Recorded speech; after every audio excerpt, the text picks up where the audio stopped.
पिता पुत्र पवित्रात्मा नाम रे आमेन। आपण मान समस्त को जय जेसु।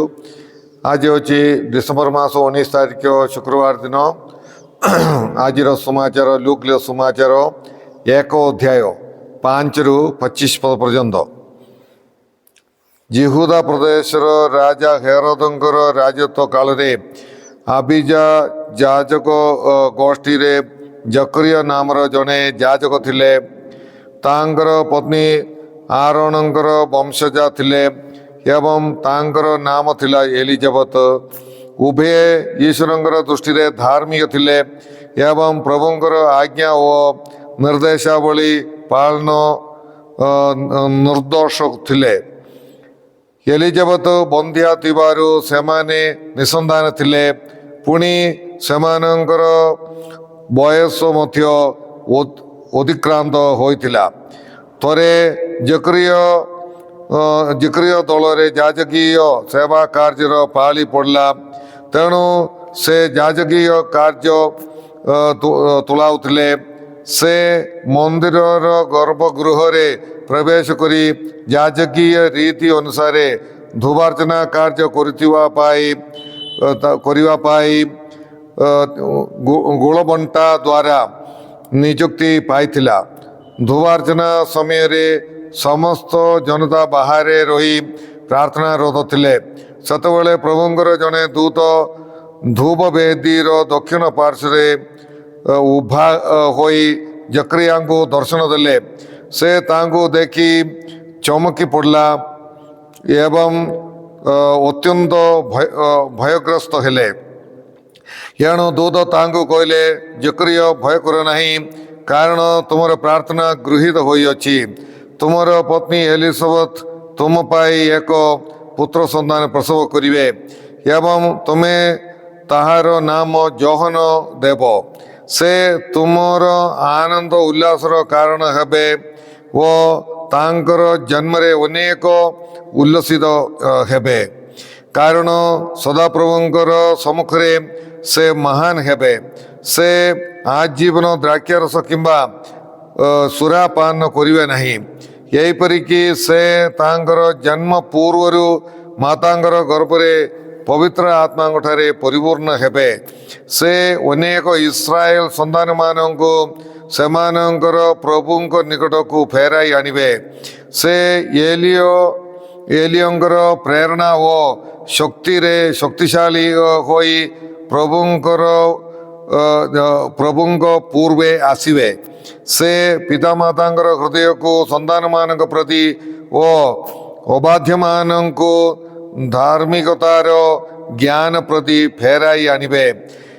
यहीपरि भावरे से प्रभुंक पाई जनता को प्रस्तुत करिवे। एथिरे जकरिया दूतों को पचारले, केउं चिन्ह द्वारा मु यहा सत्य बोली जानी पारिबी, कारण मु वृद्ध एवं मोर स्त्रीर बयस मध्य अतिक्रांत हो जाइछि। दूत उत्तर देले, मु गब्रिएल जे ईश्वरंकर पाखरे सदा दंडायमान रहे। मु तुमर सहित कथा हेबा पाई एवं यही शुभ संवाद देवा पाई प्रेरित होई आसीअछि। देखो, ये समस्त घटिवा पर्यंत तुमे मूक होई रहिबो, कारण तुमे मोर वाक्य को विश्वास कल नहीं, जहाँ यथा समय रे पूर्ण हेबो। लोक माने जकरिया को बाहर अपेक्षा करथिले एवं से मंदिर भीतर बाहर विलंब हेबारु सेमाने आश्चर्य हेले। किंतु जतबेले से बाहर को आसिले से सेमानंको कथा कहि पारले नहीं। एणु सेमाने जानी पारले जे से मंदिर रे एक दर्शन पाइछंदी। से सेमानंको इंगित रे कही मूक होई रहिले। तांकर सेवार पाली शेष हेबारु से निजर घर को फेरी गले। यहाँ परे तांकर स्त्री एलिजाबेथ गर्भवती हेले एवं 5 मास जाए निजको गौपन रे रखिले।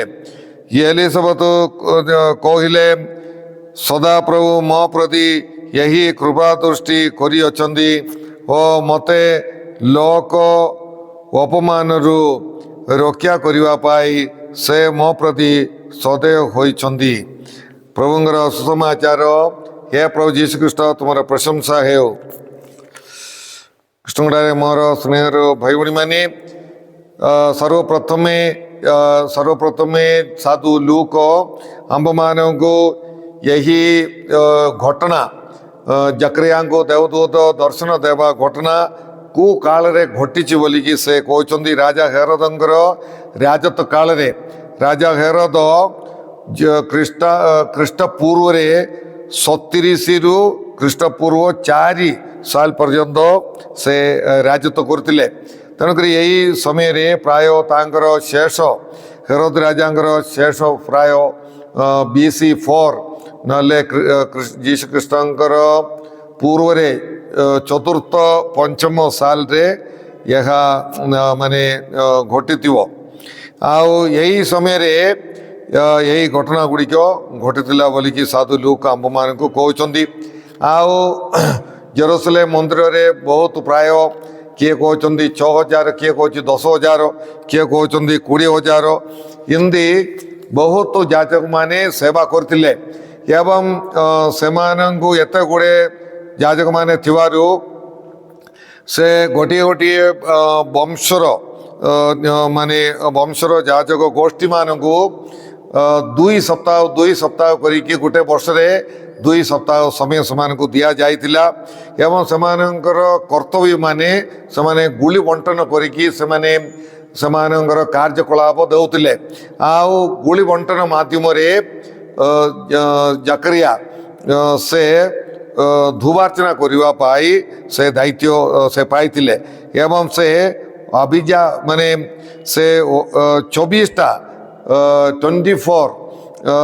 ଗୋଷ୍ଠୀ ଗୁଡ଼ିକ ଏହି 6,000 ଯାଜକମାନଙ୍କ ଭିତରେ ଥିଲେ। ସେଥିରୁ ଗୋଟିଏ ଗୋଷ୍ଠୀ ହେଉଛି ଆବିଜା ବୋଲିକି ଗୋଟିଏ ଗୋଷ୍ଠୀ। ଆଉ ସେ ଗୋଷ୍ଠୀର ଥିଲେ ଜକରିୟା। ଆଉ ଜକରିୟା ଏହି ତାଙ୍କର କାର୍ଯ୍ୟ କରିବା ସମୟରେ ଯେଉଁ ଘଟଣା ଘଟିଲା ସେ ବିଷୟରେ ଆମେ ଶୁଣିଲୁ। ଜକରିୟା ଓ ଏଲିସବେଥ ସେମାନେ ବୟସ୍କ ଥିଲେ, ସେମାନଙ୍କର କୌଣସି ସନ୍ତାନ ନଥିଲା। ହେଲେ ମଧ୍ୟ ସେମାନେ ଏହି ବୟସ୍କ ସମୟରେ ମଧ୍ୟ ସେମାନେ ପ୍ରାର୍ଥନା କରିଥିଲେ। ସେଥିପାଇଁ ଆକା ଦେବଦୂତ ଗାବ୍ରିଏଲ ଜକରିୟାଙ୍କୁ କହିଲେ, ତୁମର ପ୍ରାର୍ଥନା ପ୍ରଭୁ ଶ୍ରବଣ କରିଅଛନ୍ତି। ହେଲେ ବିଶ୍ୱାସର ଆମେ ମଧ୍ୟ ପ୍ରଭୁଙ୍କ ଠାରେ କରିଥିବା ଆମେ ପ୍ରାର୍ଥନା ଅଧ୍ୟବସାୟ ହେଇକି ମନ ଉଣା ନକରି ବିରକ୍ତ ନ ହୋଇକି ଆମେ ପ୍ରଭୁଙ୍କ ଠାରେ ଆମେ ପ୍ରାର୍ଥନା କରିବା ପାଇଁ ଆମେ ଚେଷ୍ଟା କରିବା। ଜକରିୟାଙ୍କ ଠାରୁ ଆମେ ସେଇ ବିଷୟ ଆମେ ଶିଖିବା। ମନ ଉଣା କରିବାକୁ ନାହିଁ, ବିଶ୍ୱାସର ସହିତ ବନ୍ଦ ନ କରିକି ଆମେ ପ୍ରାର୍ଥନା କରିବା। ଆଉ 2 ଦିନ ପ୍ରାର୍ଥନା କରିକି ବନ୍ଦ କରିବା ତାହା ଠିକ୍ ନୁହେଁ। ଆଉ ସେମାନେ ଈଶ୍ୱରଙ୍କର ଦୃଷ୍ଟିରେ ସେମାନେ ଧାର୍ମିକ ଥିଲେ ଏବଂ ପ୍ରଭୁଙ୍କର ଆଜ୍ଞା ଓ ନିର୍ଦ୍ଦେଶାବଳୀ ସବୁ କିଛି ସେମାନେ ପ୍ରାର୍ଥନା କରୁଥିଲେ। ପ୍ରଭୁଙ୍କ ଆଗରେ ସେମାନେ ନିର୍ଦ୍ଦୋଷ ଥିଲେ। ହେଲେ ମଧ୍ୟ ଦେଖ, ସେମାନଙ୍କର ପ୍ରାର୍ଥନା ଶ୍ରବଣ କରିବା ପାଇଁ ପ୍ରଭୁ ବିଳମ୍ବ କଲେ। ତେଣୁକରି ଆମେ ଏଥିରୁ କ'ଣ ଶିକ୍ଷା ପାଇବା? ଆମେ ଧାର୍ମିକ ଅଟୁ, ନିର୍ଦ୍ଦୋଷ, ପ୍ରଭୁଙ୍କ ଆଗରେ ନିର୍ଦ୍ଦୋଷ ଅଟୁ ବୋଲିକି ପ୍ରଭୁ ଆମର ପ୍ରାର୍ଥନା ଆମର ଶ୍ରବଣ କରିବାର ଅଛି ବୋଲି କିଛି ମାନେ ନାହିଁ। ଆମର କଷ୍ଟ ଦୁଃଖ ଅଭାବ ଅସୁବିଧା ଦୂର ହେବ ବୋଲିକି କିଛି ମାନେ ନାହିଁ। ପ୍ରଭୁଙ୍କର ଇଚ୍ଛା ଥିଲେ ହେବ, ନହେଲେ ନାହିଁ। ଆଉ ଜକରିୟା ସେମାନେ ନିର୍ଦ୍ଦୋଷ ଥିଲେ, ହେଲେ ମଧ୍ୟ ସେମାନଙ୍କର ପ୍ରାର୍ଥନା ପ୍ରଭୁ ଶ୍ରବଣ କଲା ବେଳକୁ ଡେରି ହେଲା। ତେଣୁକରି ଆମେ ମଧ୍ୟ ପ୍ରଭୁଙ୍କ ଠାରେ ଆମେ ଯୋଗିବା, ଅଧ୍ୟବସାୟ ହେଇକି ପ୍ରାର୍ଥନା କରିବା। ପ୍ରଭୁଙ୍କର ସମୟରେ ପ୍ରଭୁ କରିବେ ବୋଲିକି ଗୋଟେ ବିଶ୍ୱାସର ସହିତ ଆମେ ପ୍ରାର୍ଥନା କରିବା। ଆଉ କିନ୍ତୁ ସାଧୁ ଲୁକ ଏହି 2 ଜଣ ବୟସ୍କ ସ୍ତ୍ରୀ ଏବଂ ପୁରୁଷ ଏମାନଙ୍କର, ଜକରିୟା ଏବଂ ଏଲିସବେଥଙ୍କର କଥା ଆମ୍ଭମାନଙ୍କୁ କାହିଁକି ଶୁଣାଉଛନ୍ତି? କାରଣ ଈଶ୍ୱରଙ୍କର ଶକ୍ତି ଏବଂ ଈଶ୍ୱରଙ୍କର ଯୋଜନା ବିଷୟରେ ଆମ୍ଭମାନଙ୍କୁ ଅବଗତ କରାଇବା ପାଇଁ, ଆମ୍ଭମାନଙ୍କୁ ଜଣାଇବା ପାଇଁ ସେ କହୁଛନ୍ତି। ଏହି ବିଷୟ ଆମ୍ଭମାନଙ୍କୁ ସେ କହୁଛନ୍ତି। ଆଉ କାରଣ ଏଲିସବେଥ ମନୁଷ୍ୟ ଦୃଷ୍ଟିରେ ଗୋଟିଏ ଛୁଆ ପାଇବାଟା ଅସମ୍ଭବ। କାରଣ ସେମାନଙ୍କର ବୟସ ଅତିରିକ୍ତ ହୋଇଥିଲା, କିନ୍ତୁ ଈଶ୍ୱରଙ୍କର ଯୋଜନା ଥିଲା ସେମାନଙ୍କ ପାଇଁ।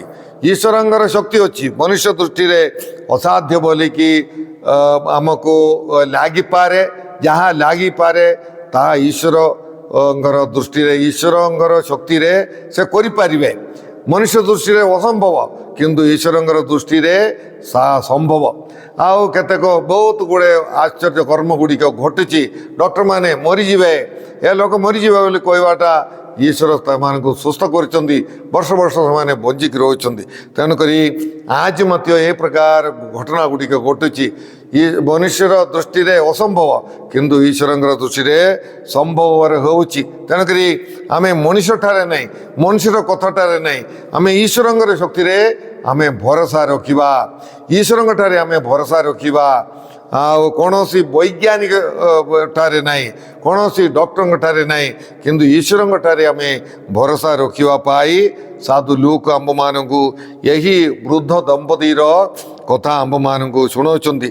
ଏବେ ମାନେ ଧୂପାର୍ଚ୍ଚନା ସମୟରେ ସାଧୁ ଗବ୍ରିଏଲ ମୁଖ୍ୟ ଦୂତ ସେ ଜକରିୟାଙ୍କୁ ଦେଖାଦେଲେ ଏବଂ ତୁମର ପ୍ରାର୍ଥନା ଗୃହୀତ ହୋଇଅଛି ବୋଲିକି ସେମାନଙ୍କୁ ଜଣାଉଛନ୍ତି।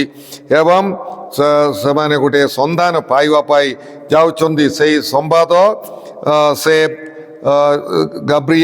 ସାଧୁ ଗବ୍ରିଏଲ ସେମାନଙ୍କୁ ଶୁଣାଉଛନ୍ତି। ଆଉ ସେହି ଛୁଆକୁ ଜୋହନ ନାମ ଦେବା ପାଇଁ କୁହାଯାଉଛି। ଜୋହନର ଅର୍ଥ ହେଉଛି ପ୍ରଭୁ ତାଙ୍କର କରୁଣା ଦର୍ଶାଇଲେ। ଏହା ହେଉଛି ମାନେ କ'ଣ? ପ୍ରଭୁଙ୍କର ଦୟା, ପ୍ରଭୁଙ୍କର କରୁଣା ହେଉଛି ସେହି ସନ୍ଧାନ। ଈଶ୍ୱର ସେମାନଙ୍କୁ ଦାନ ଦେଇଛନ୍ତି, କରୁଣା ପ୍ରଦର୍ଶନ କରିଛନ୍ତି। ଈଶ୍ୱରଙ୍କର କରୁଣାର ଫଳ ହେଉଛି ସେହି ସନ୍ଧାନ ବୋଲିକି ସେମାନେ ବିଶ୍ୱାସ କଲେ। ଆଉ ଏଇ ମାନେ ଦୀକ୍ଷାଗୁରୁ ଜଗନ୍ନାଥଙ୍କର ଦାୟିତ୍ୱ ବିଷୟରେ ମଧ୍ୟ କୁହାଯାଉଛି। ସେ ଅନେକ ଇସ୍ରାଏଲ ସନ୍ତାନମାନଙ୍କୁ ସେମାନଙ୍କର ପ୍ରଭୁଙ୍କ ନିକଟକୁ ଫେରାଇ ଆଣିବେ। ଆଉ ଏଇଟା ହେଉଛି ସାଧୁ ଜଗନ୍ନାଥଙ୍କର ସେ ଦାୟିତ୍ୱ। ଆଉ ଏହି ବିଷୟରେ ମଧ୍ୟ ସାଧୁ ଲୁକ ଏହି ପ୍ରକାର ଆମ୍ଭମାନଙ୍କୁ କହୁଛନ୍ତି। ଆଉ ସେ ପ୍ରଭୁଙ୍କ ପାଇଁ ଜନତାଙ୍କୁ ପ୍ରସ୍ତୁତ କରିବେ। ଏସବୁ ବିଷୟରେ ସାଧୁ ଲୁକ ଆମ୍ଭମାନଙ୍କୁ ଲେଖିକି ଜଣାଉଛନ୍ତି। ଆଉ ମାନେ ଦୀକ୍ଷାଗୁରୁ ଜଗନ୍ନାଥଙ୍କର ଦାୟିତ୍ୱ କ'ଣ ସେ ସବୁ ସେ ଆମ୍ଭମାନଙ୍କୁ ସେ କହୁଛନ୍ତି। ସେହିପରି ଜକରିୟା ଦେବଦୂତଙ୍କୁ ପଚାରିଛନ୍ତି, ଏହାର ଚିହ୍ନ କ'ଣ? ମୋର ଏହି ବୟସ୍କ କାଳରେ ମୋର ଗୋଟେ ଛୁଆ ହେବ ବୋଲିକି ଚିହ୍ନ କ'ଣ ବୋଲିକି ସେ ପଚାରିଲେ। ସେତେବେଳେ ଦୀକ୍ଷାଗୁରୁ ସେ ଗବ୍ରିଏଲ ଦେବଦୂତ ତାଙ୍କୁ କହିଲେ, ସେ ଛୁଆ ଜନ୍ମ ହେବା ପର୍ଯ୍ୟନ୍ତ ତୁମେ ମୂକ ରହିବ। ସେଟା ହେଉଛି ତାର ଚିହ୍ନ ଯେ ଇଏ ପ୍ରକୃତରେ ଦେବଦୂତ ଦେଖାଦେଲେ ଏବଂ ପ୍ରକୃତରେ ଦେବଦୂତ ଯାହା ଜକରିୟାଙ୍କୁ ଜଣେଇଲେ ତାହା ଘଟିବ ବୋଲିକି ଚିହ୍ନ ହେଉଛି। ଜକରିୟା ଆଉ କିଛି କଥା କହିପାରିବ ନାହିଁ। ଏହାର ଗୋଟିଏ ଆଖ୍ୟା ଅଛି, ଯାହାର ବିଶ୍ୱାସ ମାନେ ଏଇ ଈଶ୍ୱରଙ୍କର କଥାକୁ, ଦେବଦୂତଙ୍କର କଥାକୁ ଜକରିୟା ସେ ଅବିଶ୍ୱାସ କଲେ। ଆଉ ସେ ଅବିଶ୍ୱାସ, ଯାହାର ବିଶ୍ୱାସ ନାହିଁ ସେ କଥା କହିବାକୁ ନାହିଁ। ଏହା ହେଉଛି ଗୋଟିଏ ଆଖ୍ୟା। ତେଣୁକରି ପ୍ରିୟ ଭାଇ ଭଉଣୀମାନେ, ଆମ୍ଭେମାନେ ସାଧାରଣ ଖ୍ରୀଷ୍ଟ ବିଶ୍ୱାସୀ ହେଉ ବା ଜଣେ ଯାଜକ ହେଉ, ସଭାପତ୍ନୀ ହେଉ, ଆମର ଯଦି ବିଶ୍ୱାସର ଅଭାବ ଅଛି, ଆମେ କାହାକୁ କିଛି କହିବା ପାଇଁ, ବିଶେଷ କରି ଧାର୍ମିକ ବିଷୟ କହିବା ପାଇଁ ଆମର କୌଣସି ଯୋଗ୍ୟତା ନାହିଁ। ତେଣୁକରି ଆମେ ଆମର ବିଶ୍ୱାସ ବୃଦ୍ଧି କର ବୋଲିକି ଆମେ ପ୍ରାର୍ଥନା କରିବା। ସେହିପରି ପ୍ରିୟ ଭାଇ ଭଉଣୀମାନେ, ଯଦି ବିଶ୍ୱାସ ନଥିବା ଲୋକ କାହାକୁ ଈଶ୍ୱରଙ୍କ ପାଖକୁ ଆଣିପାରିବା ନାହିଁ। ଦୀକ୍ଷାଗୁରୁ ଜଗନ୍ନାଥଙ୍କର ଦାୟିତ୍ୱ ଥିଲା ସମସ୍ତଙ୍କୁ ଈଶ୍ୱରଙ୍କ ପାଖକୁ ଆଣିବା। ସେହିପରି ପିତାମାତାଙ୍କର ହୃଦୟକୁ ସନ୍ତାନମାନଙ୍କ ପାଖକୁ ନେବା। ମାନେ କ'ଣ? ଏଇ ପରିବାରକୁ ଠିକ୍ କରିବା, ପରିବାରରେ ଠିକ୍ ନା କରିବା, ପରିବାରରେ ସମସ୍ତଙ୍କୁ ଈଶ୍ୱରଙ୍କ ପାଖକୁ ଆଣିବା, ଆଉ ପରିବାରରେ ଶାନ୍ତି ସୃଷ୍ଟି କରିବା, ବାପା ମାଆଙ୍କର ହୃଦୟ ପୁଅ ଆଡ଼କୁ ନା ଆଣିବା, ଆଉ ପୁଅ ସନ୍ତାନମାନଙ୍କର ହୃଦୟକୁ ବାପା ମାଆଙ୍କ ପାଖକୁ ଆଣିବା। ତାମାନେ ପରିବାରରେ ଶାନ୍ତି ଆଣିବା, ଏକତା ଆଣିବା। ଏଇଟା ଥିଲା ଦୀକ୍ଷାଗୁରୁ ଜଗନ୍ନାଥଙ୍କର ଦାୟିତ୍ୱ। ଆମ୍ଭମାନଙ୍କର ମାନେ ତାର କାରଣ କ'ଣ? କାରଣ ପରିବାର ଯଦି ଠିକ୍ ଅଛି ସମାଜ ଠିକ୍ ରହିବ ବୋଲିକି ସାଧୁ ଲୁକ ଆମମାନଙ୍କୁ କହୁଛନ୍ତି। ତେଣୁ ପ୍ରିୟ ଭାଇ ଭଉଣୀମାନେ, ଆମ୍ଭେମାନେ ମଧ୍ୟ ଆମେ ଆମର ନିଜର ପରିବାରକୁ ଠିକ୍ କରିବା ପାଇଁ ଆମେ ଚେଷ୍ଟା କରିବା। ବିଶେଷ କରି ଏହି ଆଗମନ କାଳରେ ଆମେ ନିଜର ପରିବାରକୁ ଠିକ୍ କରିବା ପାଇଁ ଆମେ ଚେଷ୍ଟା କରିବା। ପରିବାର ଭିତରେ ବାପା ମା, ବାପା ପୁଅ ସମସ୍ତଙ୍କଠାରେ ଏକତା ଆଣିବା ପାଇଁ ଆମେ ଚେଷ୍ଟା କରିବା। ଆମର ପରିବାର ଯଦି ଠିକ୍ ନାହିଁ, ଆମର ପରିବାରକୁ ମଧ୍ୟ ଆମେ ଠିକ୍ କରିବା ପାଇଁ ଆମେ ଚେଷ୍ଟା କରିବା। ସେହିପରି ଅନ୍ୟମାନଙ୍କର ପରିବାରରେ ମଧ୍ୟ ଏକତା ଆଣିବା ପାଇଁ ଆମେ ପରାମର୍ଶ ଦେବା, ଆମେ ପ୍ରାର୍ଥନା କରିବା। ହେ ପ୍ରଭୁ ପରମେଶ୍ୱର, ଆଜିର ସୁସମାଚାର ପାଇଁ ଆମେ ତୁମକୁ ଧନ୍ୟବାଦ ଦେଉଅଛୁ। ଦୀକ୍ଷାଗୁରୁ ଜଗନ୍ନାଥ ଯେ ଆମ ସମସ୍ତଙ୍କୁ ମୁକ୍ତିଦାତାଙ୍କ ପାଇଁ ଆମର ଜୀବନକୁ ହୃଦୟକୁ ପ୍ରସ୍ତୁତ କରିବା ପାଇଁ ଏହି ଜଗତକୁ ଆସିଥିଲେ, ତାଙ୍କ ନାଁରେ ମଧ୍ୟ ଆମେ ତୁମକୁ ଧନ୍ୟବାଦ ଦେଉଅଛୁ। ହେ ପ୍ରଭୁ, ଯାହା ମନୁଷ୍ୟଠାରେ ଅସାଧ୍ୟ କିନ୍ତୁ ତୁମଠାରେ ସବୁକିଛି ସାଧ୍ୟ ପ୍ରଭୁ। ତେଣୁକରି ଅଧ୍ୟବସାୟ ହେଇକି ପ୍ରାର୍ଥନା କରିବା ପାଇଁ ଆମ୍ଭମାନଙ୍କୁ ସାହାଯ୍ୟ କର। ଆମର ଶକ୍ତିରେ ନୁହେଁ, କୌଣସି ମନୁଷ୍ୟର ଶକ୍ତିରେ ନୁହେଁ, ବରଂ ତୁମଠାରେ ଭରସା ରଖିକି ଜୀବନଯାପନ କରିବା ପାଇଁ ଆମ୍ଭମାନଙ୍କୁ ସାହାଯ୍ୟ କର। ହେ ପ୍ରଭୁ, ଏହି ଆଗମନ କାଳରେ ଆମର ପରିବାର ଗୁଡ଼ିକରେ ଏକତା ଆଣିବା ପାଇଁ ଆମ୍ଭମାନଙ୍କୁ ତୁମେ ସାହାଯ୍ୟ କର। ହେ ପ୍ରଭୁ, ଆମର ପରିବାରମାନଙ୍କଠାରେ ତୁମେ ଏକତା ସଂସ୍ଥାପନା କର ପ୍ରଭୁ। ଏବେ ଏହି ପ୍ରୋଗ୍ରାମ ଦେଖୁଥିବା ସମସ୍ତଙ୍କୁ ତୁମେ ବିଶେଷ କରି ଆଶୀର୍ବାଦ କର। ସେମାନଙ୍କୁ ସବୁ ପ୍ରକାର ପୈଶାଚିକ ବନ୍ଧନରୁ ରକ୍ଷା କର। ରୋଗ ବିମାରରୁ ସେମାନଙ୍କୁ ତୁମେ ରକ୍ଷା କର ପ୍ରଭୁ। ଏସବୁ ପ୍ରାର୍ଥନା ଆମେ କରୁଅଛୁ ତୁମର ଯୀଶୁଖ୍ରୀଷ୍ଟ ମଧ୍ୟସ୍ଥରେ, ଆମେନ୍। ସର୍ବଶକ୍ତିମାନ ପରମେଶ୍ୱର ପିତା ଓ ପୁତ୍ର ଏବଂ ପବିତ୍ର ଆତ୍ମା ଆପଣମାନେ ସମସ୍ତଙ୍କୁ ଆଶୀର୍ବାଦ କରନ୍ତୁ, ଆମେନ୍। ଆପଣମାନଙ୍କୁ ସମସ୍ତଙ୍କୁ ଜୟ ଯୀଶୁ।